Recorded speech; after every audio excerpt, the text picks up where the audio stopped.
Hey guys, so I got the X-T2 as you can see from the unboxing, and obviously with the booster grip, and I got 3 batteries in this bad boy, and this thing feels amazing. The build quality is up there. It's up there with the Fuji X Pro 2.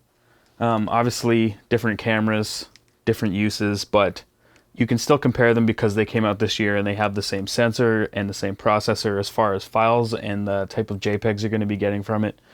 But as far as a camera and how it handles, they are completely different. You obviously get all of your dials up top here. You've obviously seen my little overview with the Fuji guys. And now I finally get the camera in my hands to play with. Obviously it's a lot heavier for a mirrorless camera when you get the grip on it. And to me, it doesn't really matter because it just feels right with the grip on it.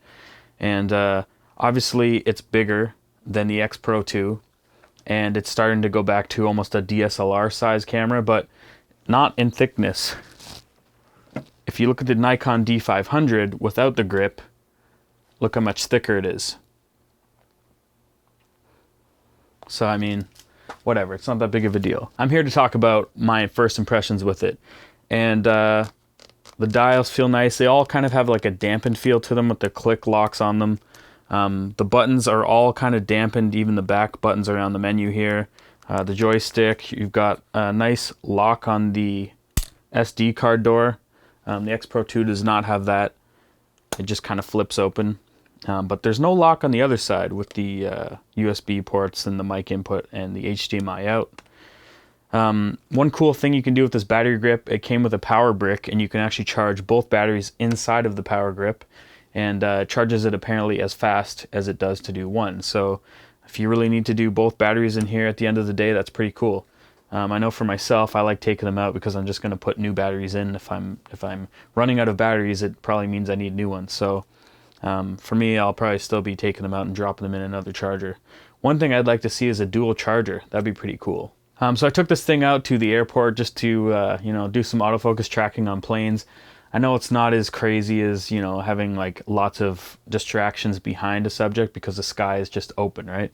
But I did have a plane go in front of a lamppost, and I had the autofocus system set up to ignore objects in front, and it did. It tracked the plane and didn't get the lamppost, as you can see from this example. I also did the exact same thing with a truck driving towards me, and I had cars passing and lampposts in the way, and it did a really good job locking onto that car. Obviously that's not my review of this camera. I need to actually go out and use it in the real world. And when I do, I'm going to do a bunch of photo shoots, and you guys will be able to see what this bad boy is capable of. And we'll see if it has the same magic as the X Pro 2. And when you see my review where I said it had magic, hopefully this camera has the same kind of magic. And these two are going to be best buddies for a little while.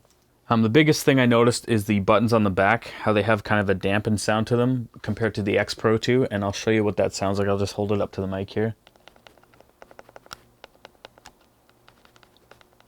Okay, now the X Pro 2. As you can hear, the X Pro 2 is a lot more clicky. That's not a bad thing. I actually don't really mind it, to be honest.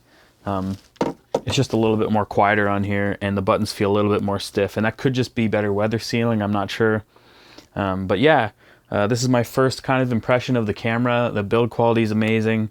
The one thing I think that feels kind of cheap is the flip out screen, and it really feels cheap when you flick it out on this 45-degree angle like that, and the frame is kind of flimsy that way. I don't know if I would do that too often, but that's about the only thing I can say about this camera that kind of feels cheap, because it's a big chunk of metal.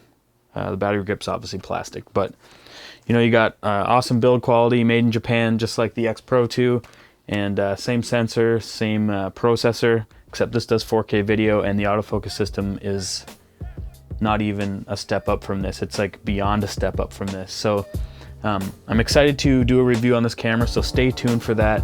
If you like this video, thumbs up. If you dislike this video, thumbs down twice, and I'll see you in the next one.